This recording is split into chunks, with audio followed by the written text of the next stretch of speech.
Hey, the better rifle.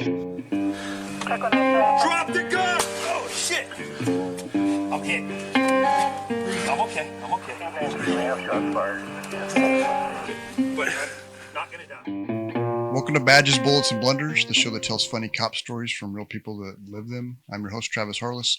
Today's guest is Senior Deputy Kent. Kent is a sheriff's deputy at a police or a sheriff's department in California. Kent, why don't you tell us a little bit about yourself? What did you do before you became a deputy? How long you've been a deputy? And what are some of the assignments you've worked as a sheriff's deputy?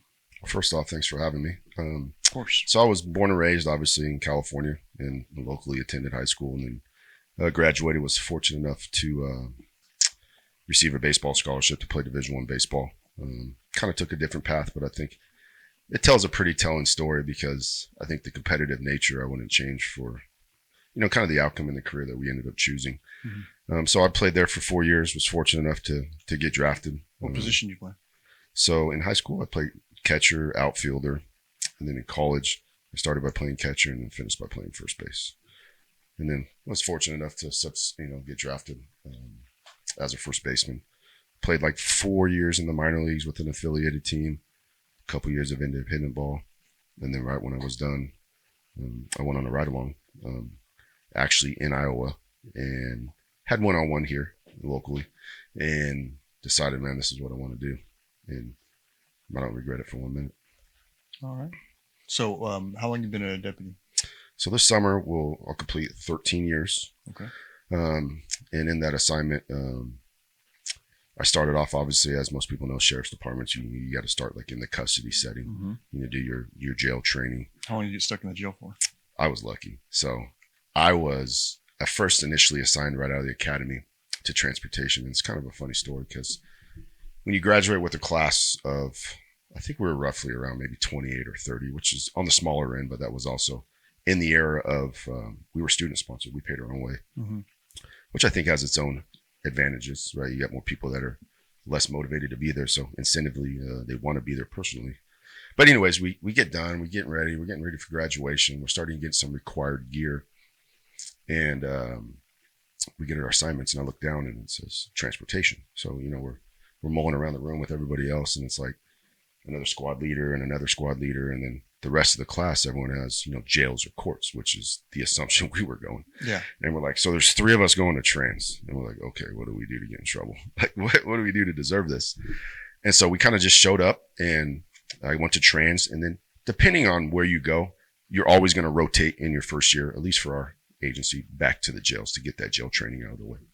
And so I did it for 3 months, and then I was fortunate enough, like right on my year anniversary, to get out on FTO.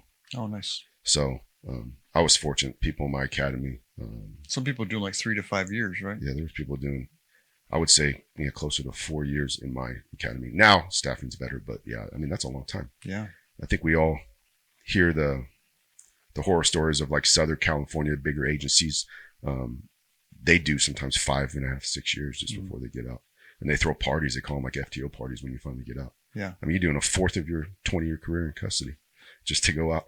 But I mean, I know there's strategy in that. I've been fortunate, and we'll get to like some of my assignments, but some out-of-town trainings because of K9 and stuff, and talking to some of those guys. And, if they wanted to work for a special division that requires them to be in it before they can be a K9 handler, they have to go to like 1 or 2 locations. So you need to put out for these, high crime areas for this agency. And if they don't get it, then you have no chance of getting on SWAT or special bureaus and stuff. So in my career, I was fortunate. So at a year I went out, it was kind of the caveat that it was kind of a newer program at the time. I went to it was like our virtual custody unit.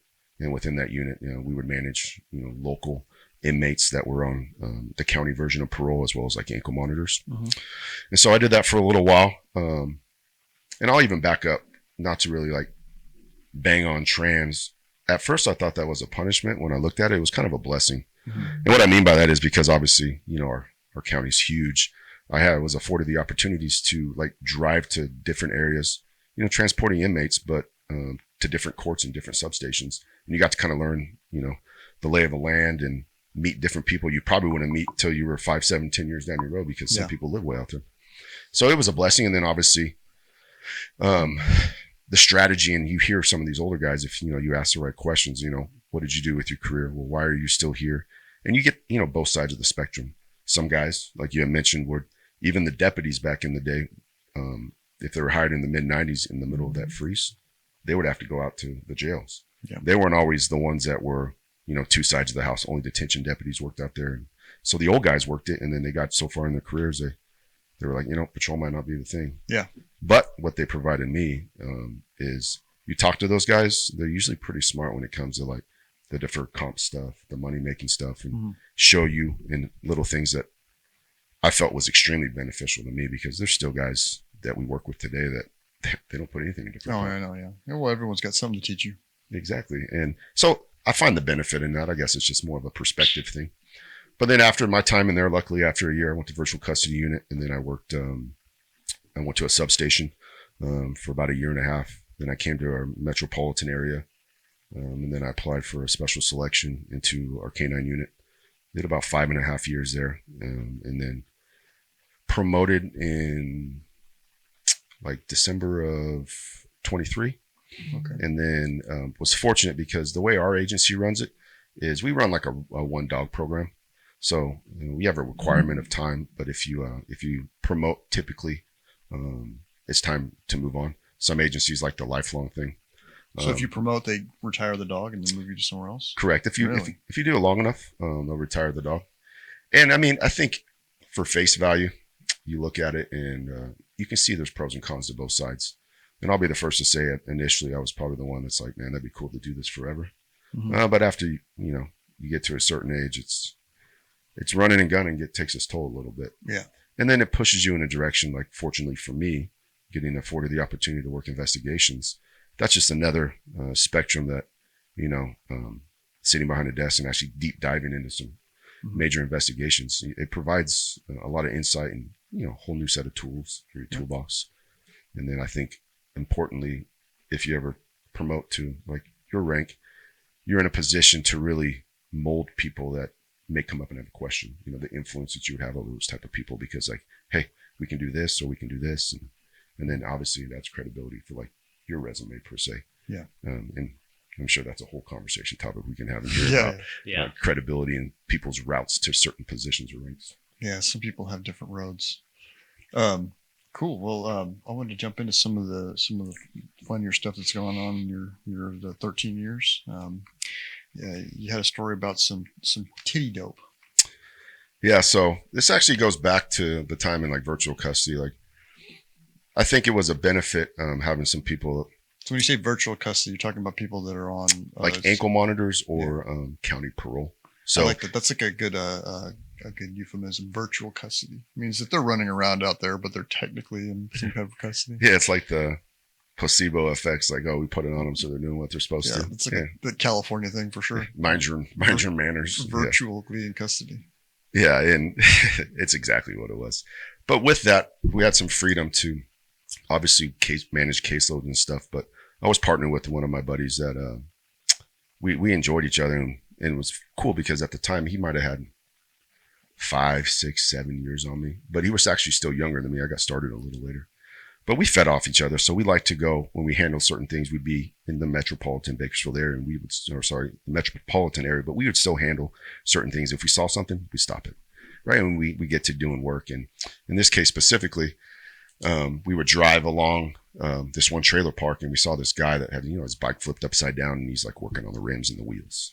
Mm-hmm. And we're looking at him, we drive by him, and he gives you that kind of like that look of side-eyeing you, and then the whole I'm about to fight or fight thing. So we flip around nonchalantly, and we kind of park where we're blocking him in. We get out, and we start talking to him. And through the course of the our investigation with him, he ends up having warrants. He lied about his name, all the typical stuff. Mm-hmm. And as we're searching him, we find like an open point on him. And obviously, from a cop standpoint, you always ask people, hey, is there anything that's going to poke me, stick me, stab me, those type of things. And when they tell you no and you find it, like the investigation changes a little bit in the aspect of, okay, I thought you said you didn't have any of this. Yeah. So did you get poked on this one? We didn't. Oh, okay. We got lucky, but I don't think it changed. You're just as mad. Nick's always gets poked. Yeah. And then I you had get like the 3 exposures like in a month. and then you get that that sucked. serum, huh? I had to take the cocktail, all the pills and stuff. And so you get upset and you're in that moment, and then so like that's it, like the dope in your pocket. And this is when it wasn't a felony at the time, but you're going for everything, even if it's 19 misdemeanors. You're going because hey, you had an opportunity to be honest. And so we're sitting there and we're loading them up, and I'm working back then. It was the handwritten arrest data sheet, so we're working it up, and my partner's putting the bike up, and then here comes this female walking up like nonchalantly. I mean, I'll say it, she's a drug addict, tweaker, right? You know how the whole tweaker package, you got the large big gulp of dark soda. I don't know, why is it always dark soda? Yeah, it's always a fountain drink. It is a fountain drink of dark soda. It's like there's extra syrup in that. Well, she comes walking up, they always come up with attitude like, what are you doing with so-and-so? That's my boyfriend. I'm like, well, he's going to jail. So my partner, without missing a beat, and he's actually the same partner in another story, he asks her, he's like, where's your dope? And she's like, I don't have dope. He's like, just puts his hand out. He's like, give me your dope. And she sits there. Like unpreempted. This is the length of the conversation. The first 10 seconds, gets within 3 feet and just puts his hand out, give me your dope. And she looks around for a little bit and just reaches into her titty and grabs this big old wad of dope and just puts it in his hand. And he didn't even have a glove on. I mean, granted, it's packaged, however, but like comes straight out of her non-bra spaghetti strap, like right into his hand. Yeah. And I'm just looking at him like, one, did that just really happen? Yeah. Like you just said, give it to me. And she was just like, all right, I'll just relinquish it all. Right. And then on top of it, like I'm trying to process the fact that he didn't have a glove on. And I'm just like, well, he probably didn't think it was really going to happen. He didn't. But that was probably the first time. She called his bluff. Yeah. She did. And at the time, this was 10 plus years ago.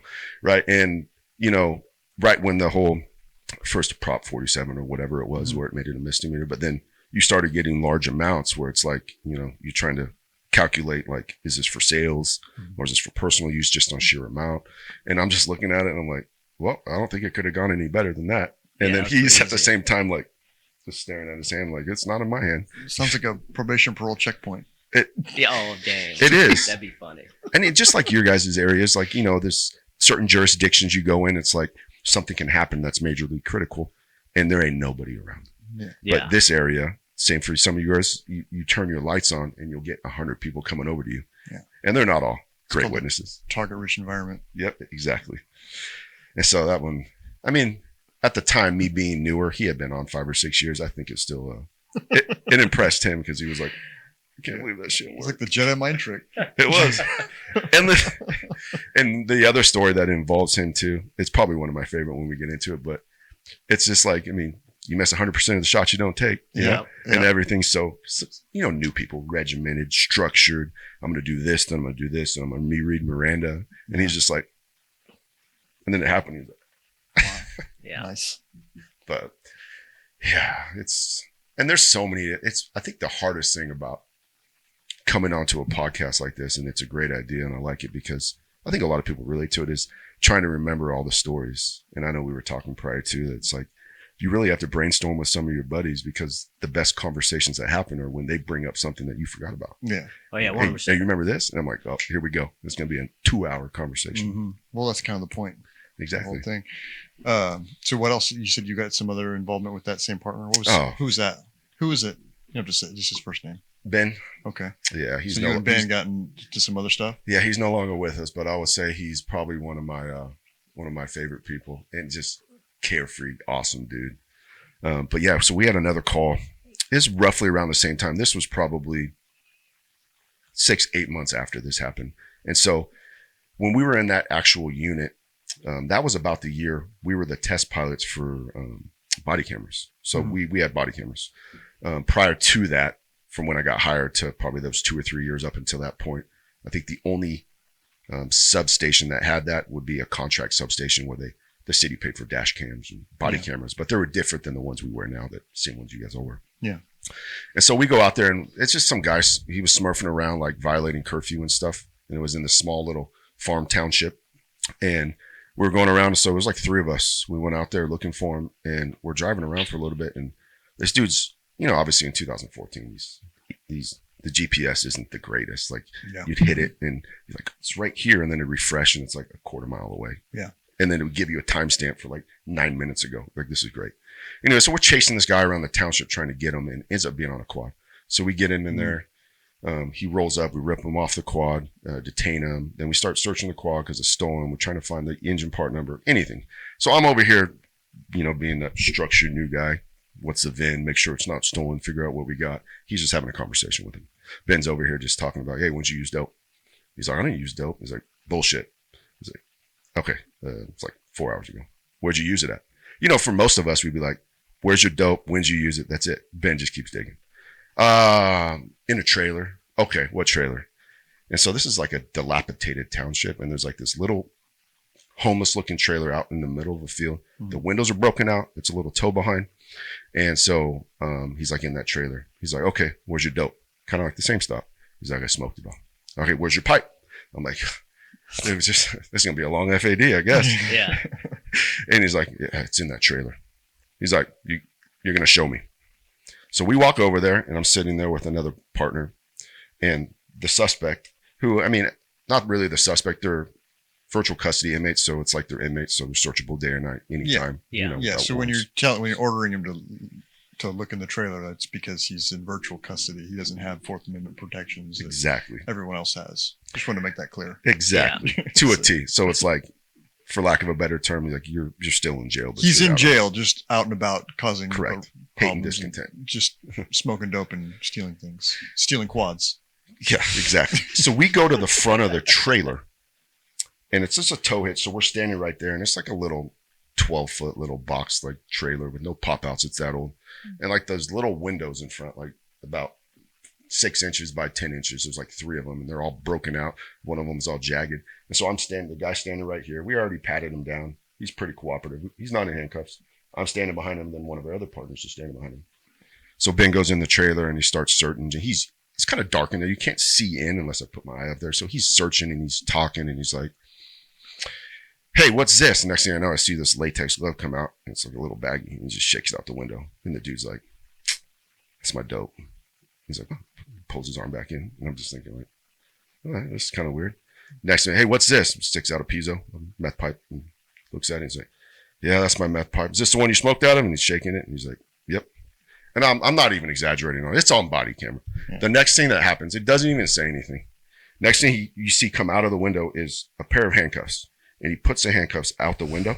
I'm not exaggerating. Like, this blows my mind. As he hands out the handcuffs, like without a reaction, like normally you would think, just in human nature, like someone hands something out like unannounced, you would think that the guy would just like at least look back at us and be like, what does he want me to do with this? Yeah. He literally grabs it, cuffs it on his left wrist, flips it, catches it by the chain, and then like C-clamps it behind his back on his right wrist and just sits there. Doesn't even look back at us. And I'm just like busting up laughing. I'm crying. I have to walk away. I'm like, watch this. And I'm watching. And then the dude just sits there. And then Ben comes out and he's just like, looks over at us behind him and goes, and it was by far, it is the most hilarious story I've ever seen. That's the Jedi mind trick again. It is like, to me, I think what's impressive. Sure. It's about Ben Kenobi. Ben Kenobi. Exactly. I think so. And that to this day is because if you like, I don't know, I'm pretty analytical for certain things. And you're just thinking about like how many times we're in the academy, right? And we're doing the standing modified cuffing, and they always tell you, you gotta spin it before you hook them after you look left and all this stuff. And then like that guy knew that he had to spin it or it was going to hurt his wrists. Yeah. Yeah. I mean, obviously he's been handcuffed before, but I don't care how many times if you handcuff me, I'm not paying attention to that. No, never. Yeah. It was seamless. I wish at the time, 2014-ish, it's frowned upon when you would go back and look at body camera. Now with the advancement in social media and stuff, that would be a great training video. Mm-hmm. Oh, for sure. Could you imagine? That's better handcuffing technique than probably better than I had at the time. Was he living in the trailer? He had like friendly properties out there, so I think that was just like his hided den to go smoke. But he had family out there. But well, how many dolos were in that trailer? I'm sure there's probably with every dope arrest. And I think I've watched a previous episode where people talked about it, but it's whether it's you doing the investigating and you're trying not to, like if you're taking scene photographs of a house, right? If you try not to, one sneaks in there. Oh yeah, for sure. And then there's people amongst the career. It's like they'll open a drawer and there'll be a cell phone or something that needs to be documented. And it's like there's no point in trying to move everything. So it's like everything's in every picture. Mm-hmm. It's almost like, and then you get accused later if you included that on purpose. It's like, you can't help it. You know how it is. Yeah. Those tweakers, the drug addicts and the sugar stuff, it's like the sugar content and the amount of sex toys are like hand in hand. There's a correlation. Yeah. Absolutely. Sure. It's funny. I had an FTO and it actually has nothing to do with that, but he had his last name in it and he called them isms. And I remember, and they still kind of ring true. And one of them was like, well, if you're over 30 years old and your primary means of transportation is a skateboard or a bike, you're probably a shitty person. Yeah. And if it's a scooter, you're probably on meth. Yeah. Exactly. Yeah. Well, then you ask people like in some consensual context, they just, have your parents ever taken you to Disneyland? And you'd be like, just watch what they say. And like, no. And so like I'm on calls on FTO and I'm like, your parents ever taken you to Disneyland? I guess. I've never been to Disneyland. I mean, my parents never took me. Oh. But I grew up hella Mexican, so. Yeah. I guess that joke hit a little too far home. Yeah. It's not always true, man. Yeah. I'm the exception, not the rule. Yeah. Exactly. All right. Talk to us about your time as a canine handler. Yeah. So I'll be honest. It was a great time. Just to shed light on the career. I mean, it's tough, meaning like you get in there and it's like first your initial reaction is that's cool. Like you're going to work in a busy area. You're going to go to all the hot calls. And I'm sure for your agency, the skepticism or the stigma is the same. It's like, oh, those guys just go to hot calls and clear. They don't have to write paper, So it's like, cool. You get in this cool gig, but what you don't realize, unless I think you work around dogs a lot or you're a handler, is that's like taking on another kid on a whim. Mm-hmm. Because it's when you get in there, it's 24/7. You spend more time with that dog than you do with your family. The aspect of trying to train that dog to be as proficient as possible because you want the dog to perform well. And at the same time, it's almost like a direct reflection of you. If in all your SWAT days, how many times you probably have a funny story where they send a dog in, the dog doesn't do what he's supposed to do, just runs out, lays down. And so with that comes a lot of responsibility and time. And obviously with that comes a lot of great stories. So as every story, and I know you guys alluded to it earlier, so my first three searches, right out of school, have the senior handler riding with me. We're going to calls for service. And this is kind of right at the time where some of the stuff had changed with, some of the canine deployments as far as how we deploy them. Mm-hmm. And so they were still going off lead. And I remember the first one was like a residential alarm. Neighbor comes out, says, hey, this guy's in Iowa. Here he is on the phone. No one should be there. We go up to the door. It's a door kick. The guy's on the phone telling us, hey, he has guns just mounted on the wall that are operable, right? So you peek in and there's rifles on the wall, look like they're trying to make antique firearm displays, but they're like working guns. Yeah. So I'm like, man, if this doesn't check all the boxes, I don't know what does. So we send our announcements 3 times and just kick them off lead. And as he's going in there, obviously, man, he's searching good. He's searching great. And so, good 9-10 minutes. It's a smaller house. Call him back, hook him up. I'm like, all right, let's do a secondary on leash. And we're walking through, and right when we walk in the door, we're like, oh my goodness, what's that smell? And the very, very, very first, thinking like I just accomplished something, got my first off lead search done, even though we didn't find anybody. And then it was just a big old dookie right in the middle of it. Oh, and so you got to call him back and let him know. And so that's just to preface like the first 3. But the one about this story is there's this property outside our metropolis. It's kind of on the edge of town that's amongst the orchard, and it's massive. Like this property has a private lake. It's like 3 or 4 stories. It has a full basketball court. The detached garage almost looks like it's 16 cars or whatever. So we get an alarm that night and we show up, and the property's so big, we end up showing up, I don't know, probably 8 or 9 patrolmen and a couple dogs. And we get up there and walk up this little spiral staircase that's on the outside. And we locate forced entry, glass break and all this stuff. So I'm going to search the house, and then they're going to search the other detached property that's like a mother-in-law quarters and a garage. And so we're searching it. And again, this one's big. And I'm a little concerned, like what's in this house. So I just run them on a long line. So systematically start clearing the rooms. And we're like halfway through this, and he's searching great. And not that my dog ever didn't search good, but as far as like I think a canine handler standpoint, like we have good and bad days, they do too. And so you can really tell when a dog's like systematically checking, nose down, taking deep breaths. You're like, oh, this is a good one. Mm-hmm. Maybe he's an Odo. And so we're searching, and we get to this top of this big staircase that has, two stairwells coming from the first floor because we actually entered on the second floor. And we work past it, so we're getting to the bedrooms, like on the west side of the house. And so this house is so big, we give announcements again, and I throw him in a room, and I'm fishing him in on a long line, probably a 50-footer, and he's searching. And you can, it's like fishing. You feel the leash, and he's active, and he's doing great. And then you kind of, when you guys read thresholds, and you can kind of tell if it's a running wall or not. And this room's not that big. Why is he in here still? So I start to pull him out, and like he's giving me like a little bit of tension. So I'm thinking like, man, is he on something? Is this guy just not screaming or what? Anyways, I end up pulling him back out, and he comes back out, and he sits right down next to me, and he just like looks up at me like, what are you doing? Now that I know what happened, as I go into the room to give a secondary, they had this beautiful like shag carpet that's like 8 inches tall, brand new, like it was a rug centerpiece in this multi-million-dollar home. And not only did he take a shit on it, it was that like type of crap that like when you change a dog's food, it comes out like soft serve. Yeah. And so like I'm like, man, I gotta clean this up. Let's get to work. So anyways, we're finishing the search, and I'm whatever. And I'm mad because it's not the type you just gave you wet food. Yeah. You don't reverse a glove and just pick this up and go about your day and spray it off.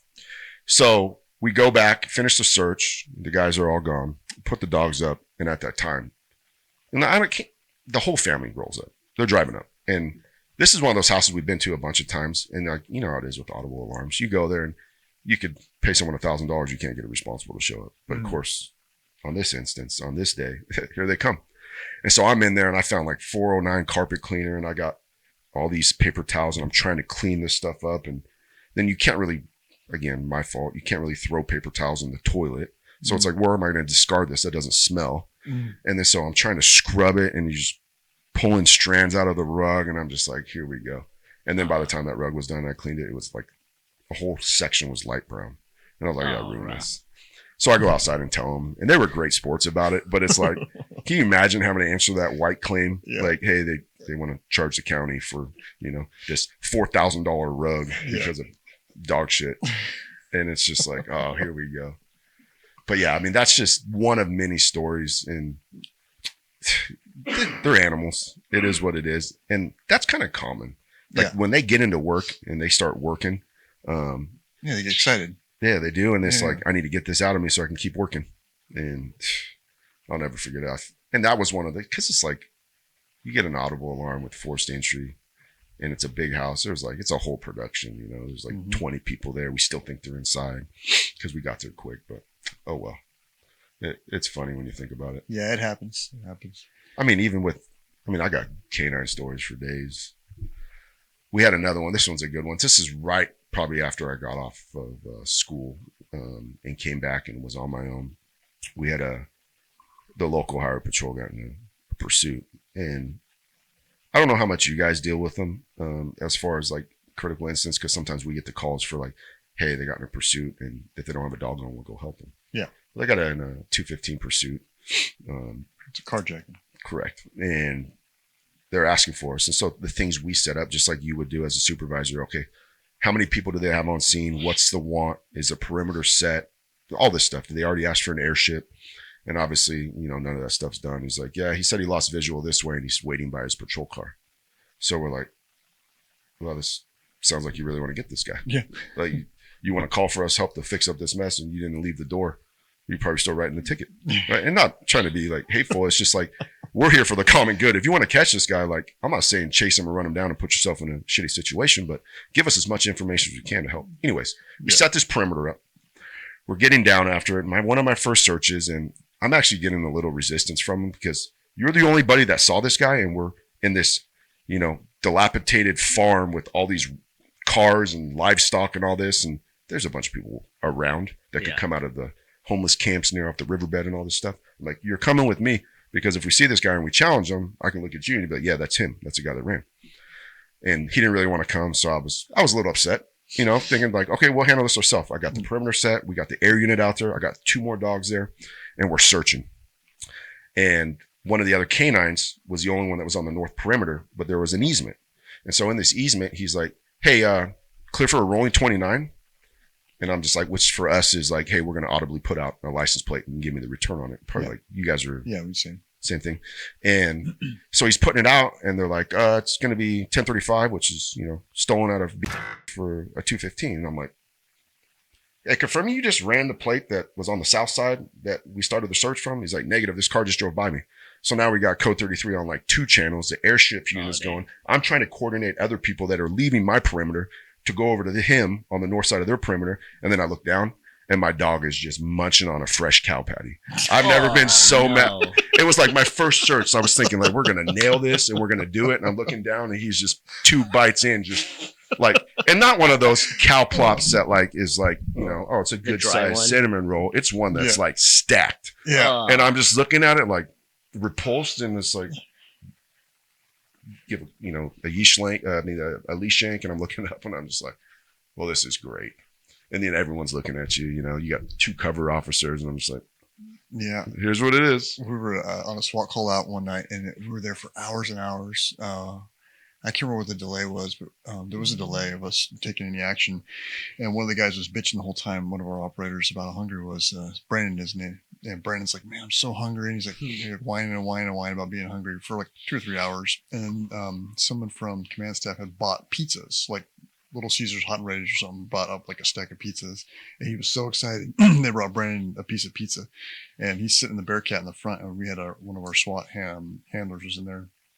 And Brandon's like, oh, he takes a bite of it. He's like, man, this pizza's so good. And he like turns his head away. And the dog is like right next to him. And the dog, wham, just like snatches that pizza right out of his hand. Just scars it.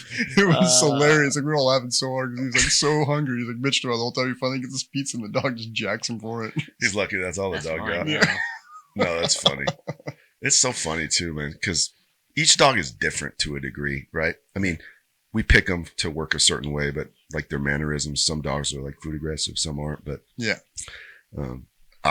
he's never really done that again. It still baffles me to this day where that came from. I think it might have been honestly like a frustration thing. I stopped the search. The helicopter's like hovering super low, and we got all this stuff happening. He's just like, I'm just gonna bite something. Yeah, and then I don't know why he decided to swallow it, but that's a whole nother spectrum. Yeah, I've seen him do that with like couch cushions or clothing or whatever. Shoes. Yeah, We've had that too. Shoes. I mean, oh yeah, like on certain searches. And it's, you know, like each officer has a different set of characteristics. Like even my time in the unit, each dogs had different characteristics. Like all of our dogs were really good, but some do better in certain environments, like nice houses, other than my dog shitting all over the place. Like certain dogs would just see a pillow and just be like, oh, we're going to tear this couch up. Yeah. Right. And so we would play off that, like, hey, if we did a takedown or whatever, and then we're going to go do a secondary on a house, we'll use specific dogs. Yeah. Anyways, relating back to my dog one time, this is another good story. We were doing like a takedown with our version of like a violent criminal apprehension team, and it was like a shooting suspect or a murder suspect, and he was out front of his house, but it was like the way it was parked, it was like diagonal stalls. Mm-hmm. And so we wanted to take them down. So they jumped out, we jumped out. So one of the things we do as handlers is when we know there's going to be like a quick jump out, we'll like preload the leash. Yeah. So I'll go in there and hook it on them, give them a little bit of slack, but closing the door that way, because these dogs, they're smart. They read everything. If we jump out hot, he's jumping out hot. And so we just grab the leash before we open the door, get out and get to work. So I get in there and we take him down. And then this one specifically, like the suspect's girlfriend was in the car and she had like a broken leg. She had like a whole leg cast. And the way the car was parked diagonally, it was parked all the way up on another car. So by the time we took the primary, him down, like she needed help getting out. They kind of reached in, patted her down, and they were going to help her like crawl across the column or get out the window or whatever. So I was like, you know what? I'm going to throw the dog back in the car with the leash on, and then we got to do a secondary on this house. We had some idea who was in the house, but it was like nothing crazy. So we're dealing with this chick. It's taking longer than it should. And they come back and the guy said, hey, we already cleared the house. You don't even want to go in there. It's nasty. It's a shit show. And so I'm like, cool. At the time, me and then he's actually one of our other handlers now, was a patrolman. We're like, hey, we'll start jamming on these field arrest data sheets. We'll print them up and then we'll transport and get them booked. So we're sitting, I'm helping him. And then he's good. We send him on his way with 2 of them. And I go to headquarters and I'm going to break the dog and I pop the door. And as I pop the door, this little ring falls out on the ground. And I'm looking at it and I'm like, you call her, bro? Kind of oblivious that I forgot to take the leash off him. So he jumps out and goes to the bathroom. I call him over. I look down and he has this much of a 5.5 foot leather leash, like directly on the backside of his pinch, like on the back of his neck. Like, okay, obviously you chewed it off. So I'm like looking in the kennel. I don't see it. I'm picking up the kennel mat, makes 0 sense, but I'm like, there's no way you ate 5.5 foot of leash in 30 minutes. Yeah. Leather leash. Yeah. And so this is how naive I am, because I don't believe it still. I'm looking behind my seat in the front like he somehow flipped it and got through the little diamond crate or somewhere in the front of the back. He stuffed it. Yeah, I'm like thinking. It was dope. He was like, I better hide this before Exactly. he finds it. I'm thinking like, there's no way. It's not possible. And I didn't even hear it. And so I'm like, all right, well, how am I going to remedy this? So I was like, we go to the canine field and I get a ball and I'm just chucking this thing the length of the field, 30, 40 yards. Goes and gets it, brings it back, drops it for like 20 minutes. I'm trying to just exhaust this dude out. And he just rolls over on his back and he's all happy. And then another kind of a trick is for my dog, not every dog it works, is sometimes you can give them a little bit of like ice cold water. And for whatever reason, it makes them throw up. Some guys, the bigger dogs, are okay. They'll give them like, if they ingest something you think that may be toxic, they'll give them in the brown bottle. Epicat? No, like the disinfectant. Iodine? No, the other one. Yeah, hydrogen. No, it might be. I think it is hydrogen peroxide. Anyways, I don't recommend that. Just take it to the vet. But we would do that sometimes in emergencies, especially like if you're doing a dope search. But anyways, so I was giving him cold water trying to make him throw up.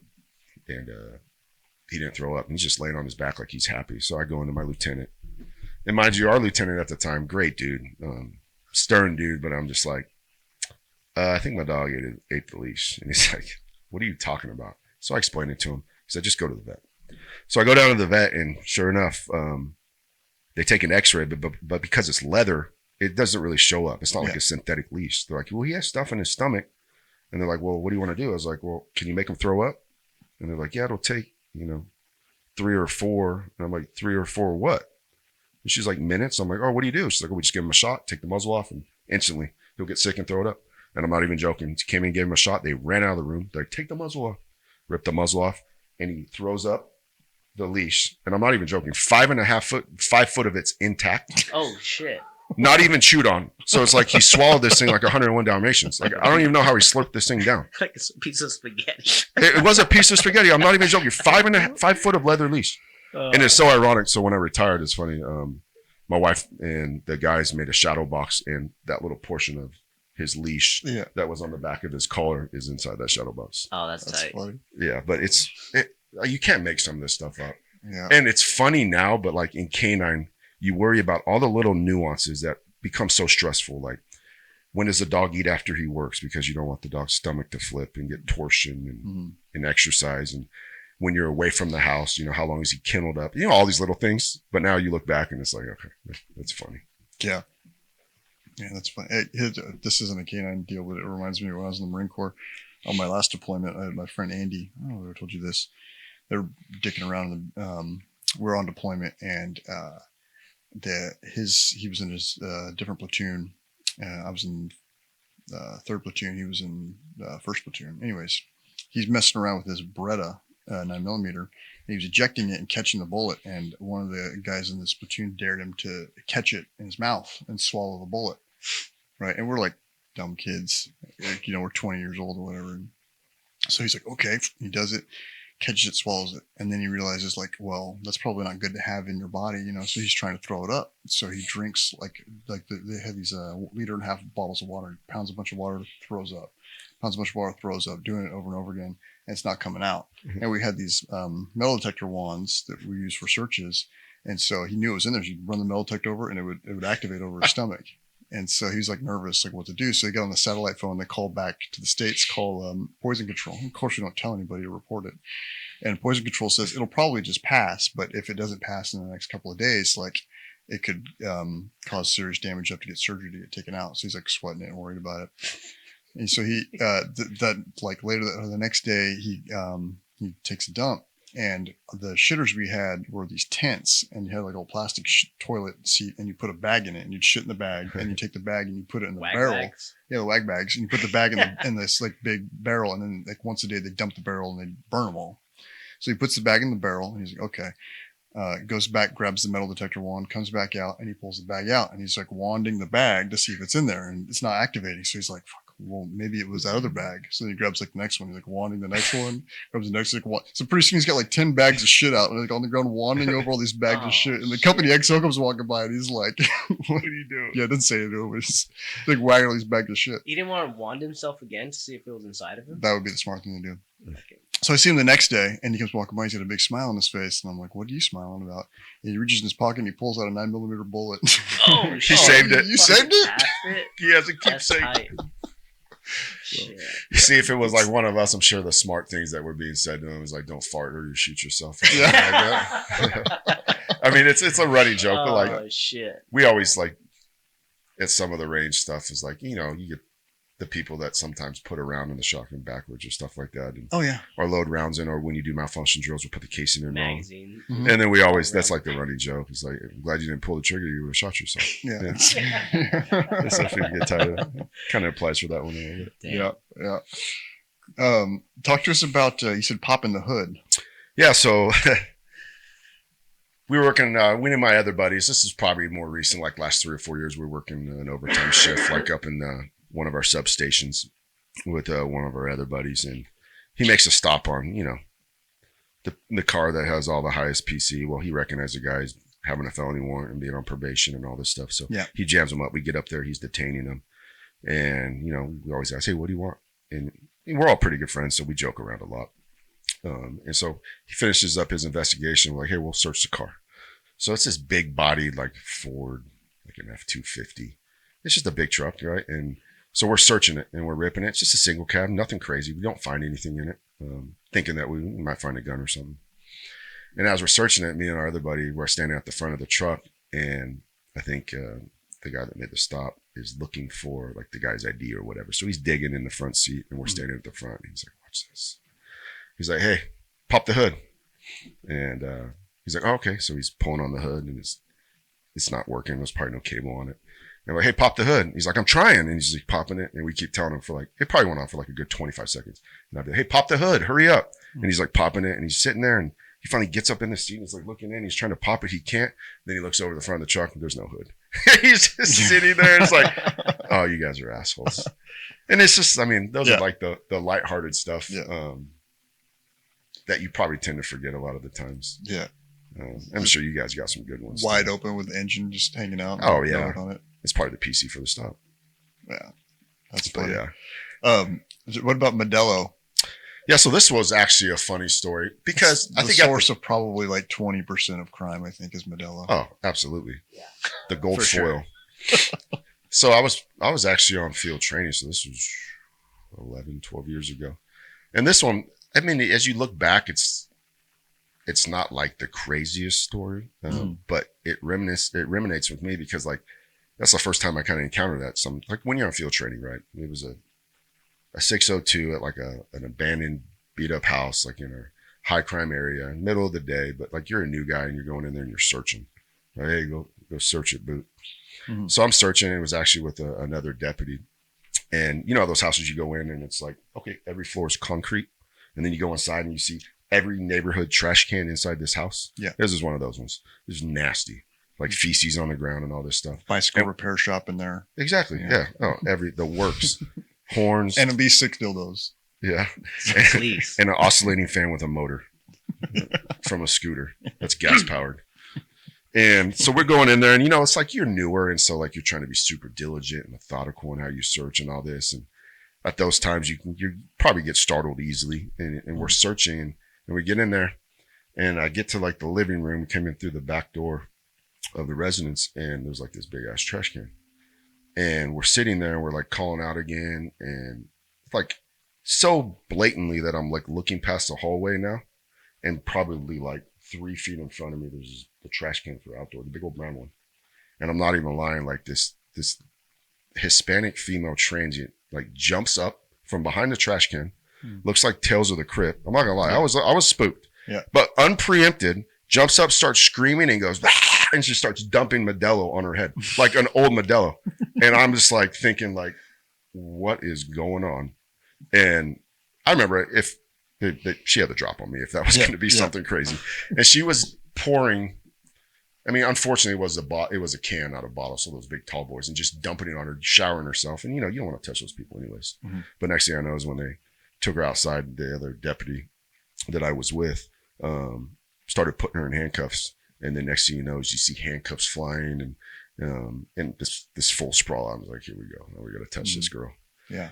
But I mean, those are just 90-pound tweaker female. Those they have the strength, superhuman strength. It is, and you can't put them in twist locks. They're flexible. Yeah. Me, you probably need 3 handcuffs just to get my shoulders behind the back, and not because I'm bragging, because I'm not flexible. Yeah. And these people, it's just like, and they're impervious to pain. Yeah. Yeah, they are. It's like Gumby.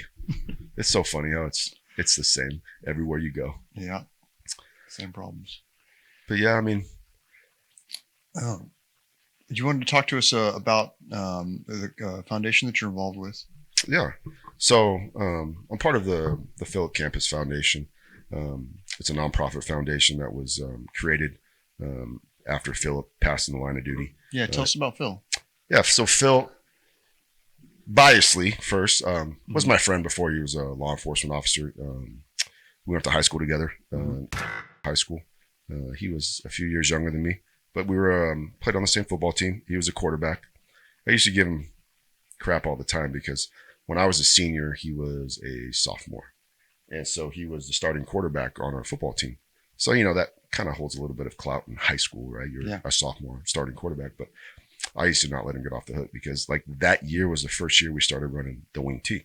So the wing T is 95% runs, right? But he's the starting quarterback. So I mean, you did good on that play, man. You handed that ball off great. You did a good job. And most of the time it was to me, so I was always giving crap. So we had a great relationship. And then he played baseball as well. Obviously, he was younger than me. So and then obviously high school rolls around. I left to Fresno.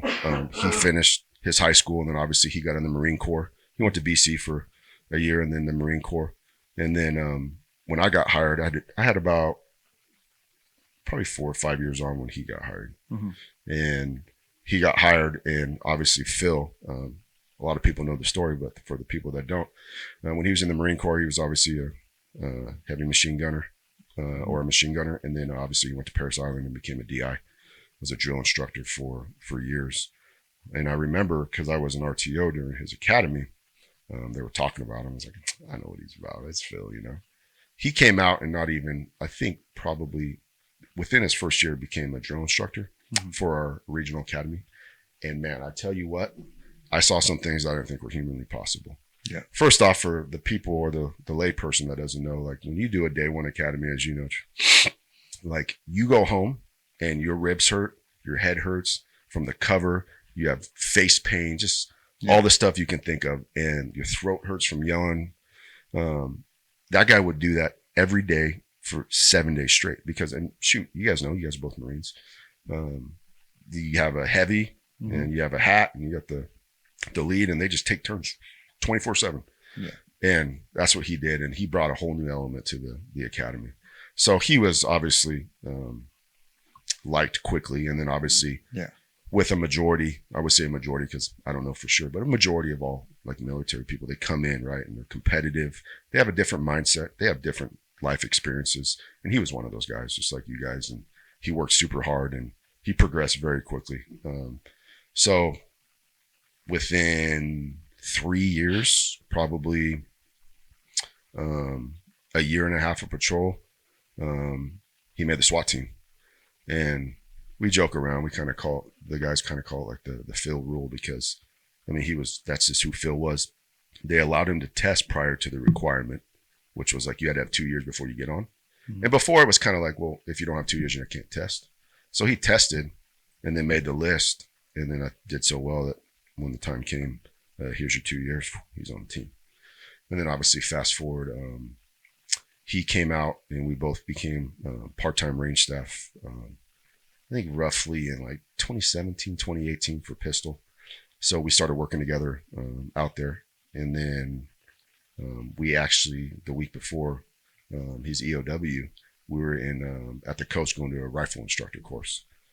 And I kind of spoke about it in the eulogy, but I mean, that week, obviously, it tore a lot of us up.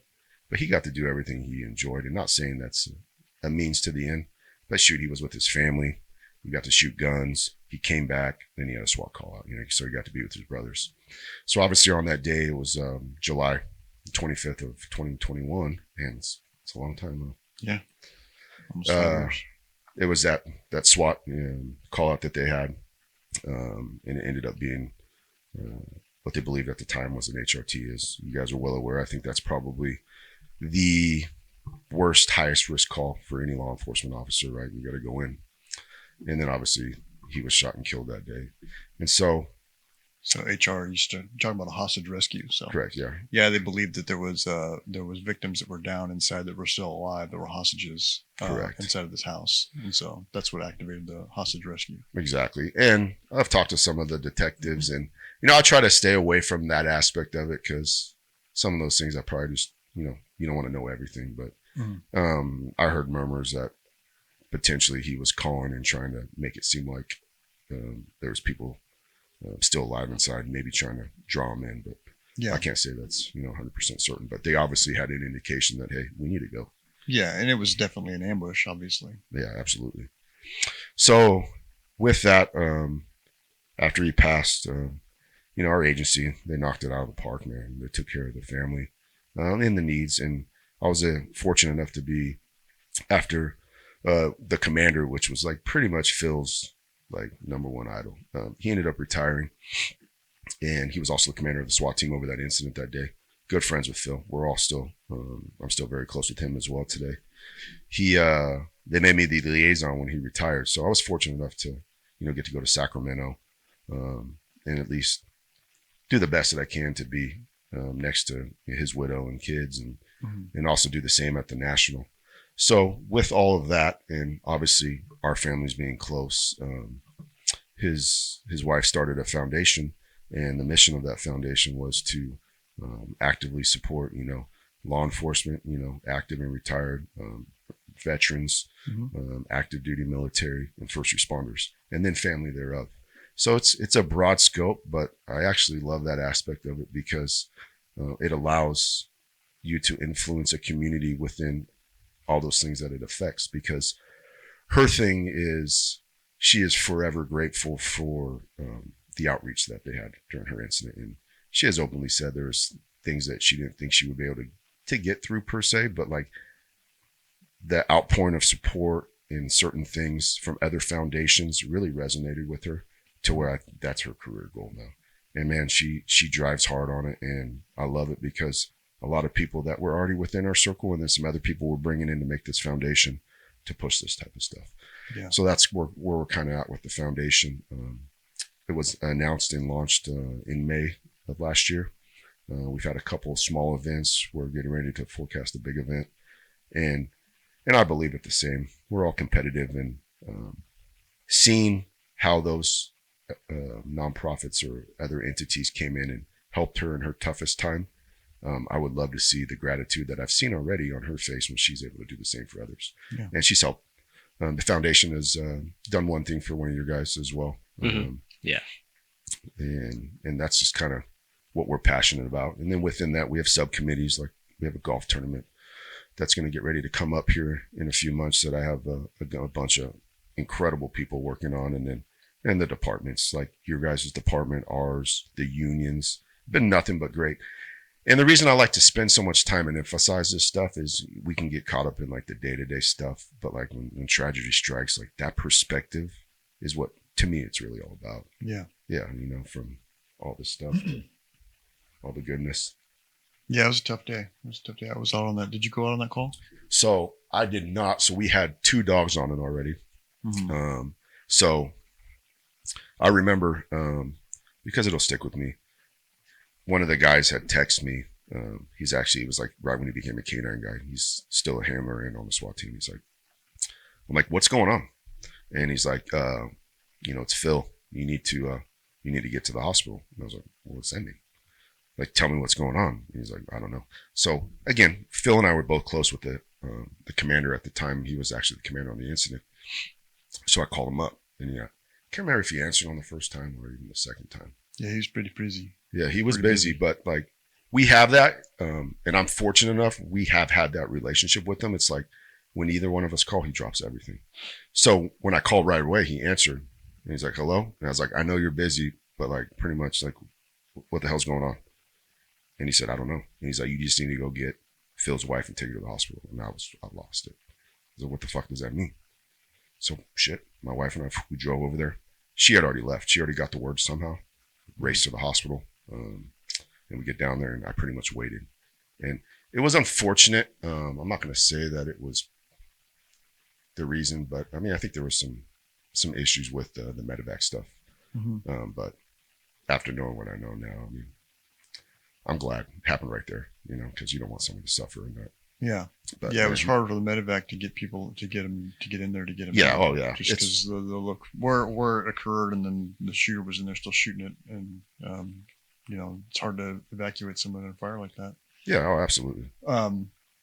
Yeah, we came out to support that day, and they had run out of gas, or the cartridges that we used to launch gas, the shotgun blanks, and so they needed some more, and I ended up going to our range to get the cartridges to bring them out to support. So I showed up after the fact, and we had information. So all the guys that were on scene there, they didn't know Phil's status, but it had been relayed outside of the scene. And so I had already been notified that, you know, that he had passed. And so I was coming out for the call out, and I got there, and I remember with the cartridges, and the deputies that were there on scene, they started asking me, they said, do you know how Phil is? And I remember thinking that we were going to take it over. I assumed that we were going to take it over from you guys because of what had happened. Oh yeah. And that's natural. They didn't give it over, and whatever, whether it's the right decision or not the right decision, but they didn't know.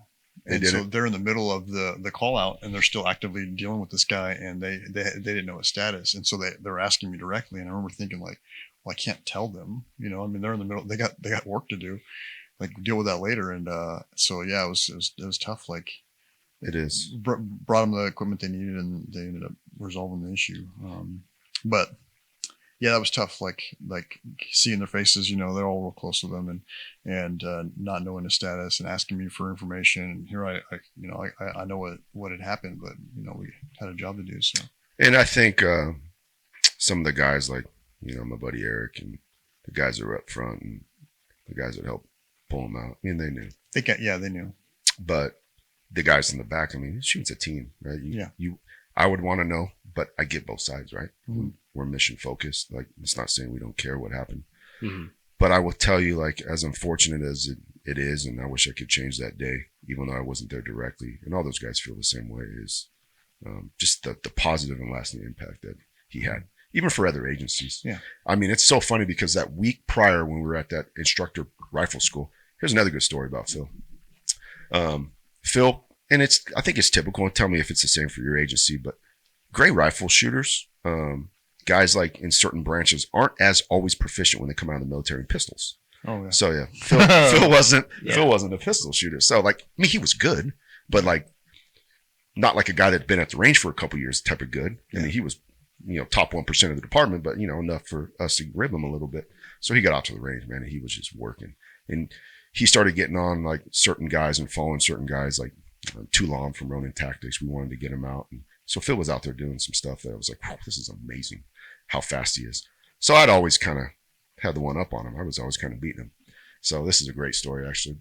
We go to this rifle school the week before his EOW, and it's me, him, and our buddy Eric. And through this rifle instructor course, there's competitions.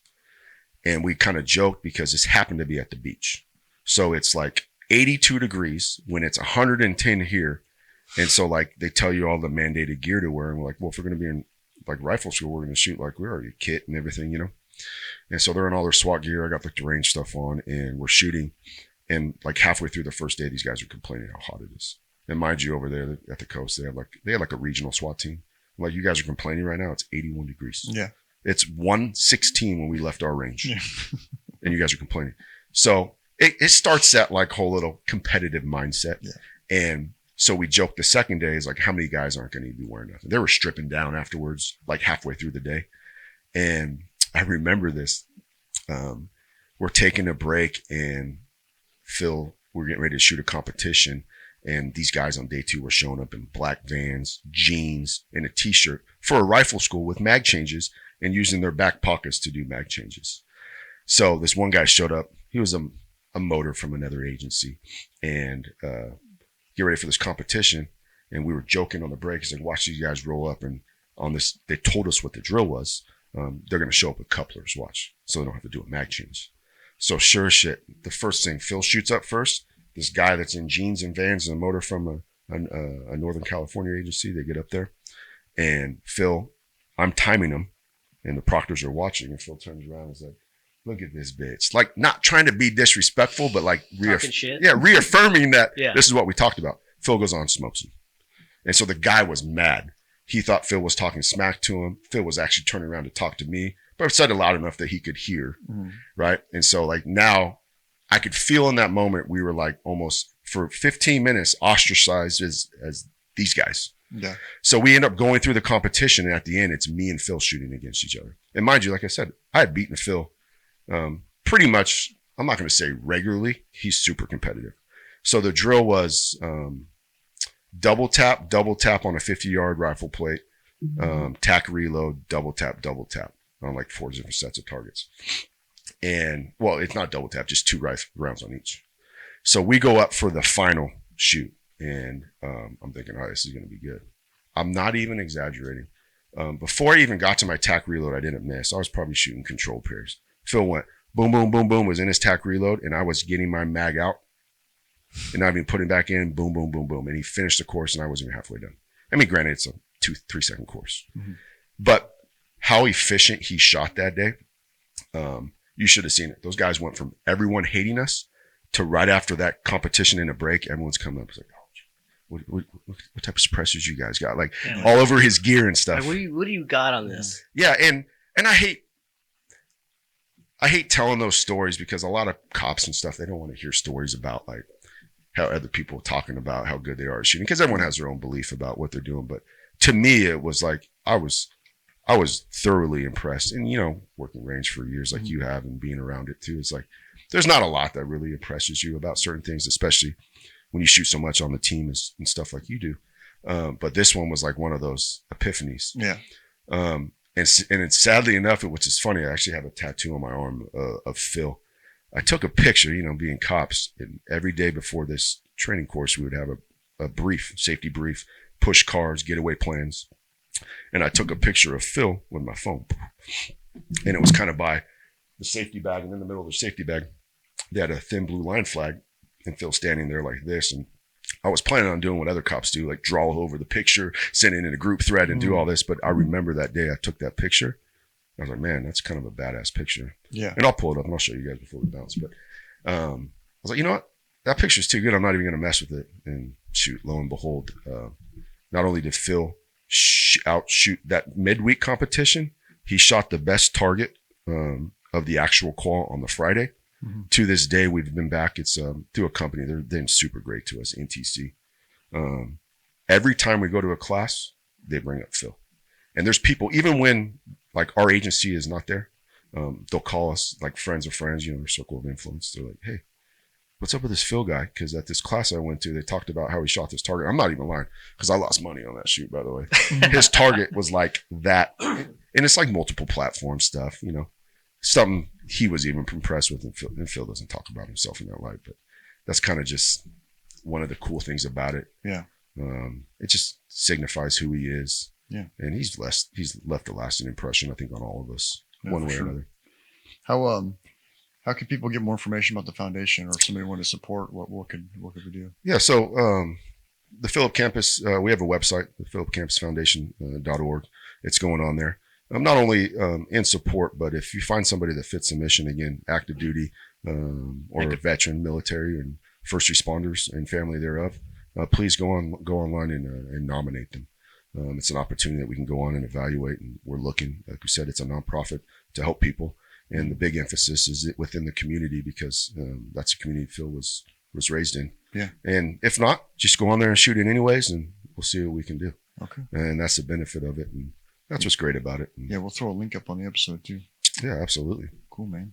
All right. Well, Kent, thanks a lot for coming out and talking to us and sharing with us about Phil's foundation. Thank you, everyone, for listening, and stay frosty.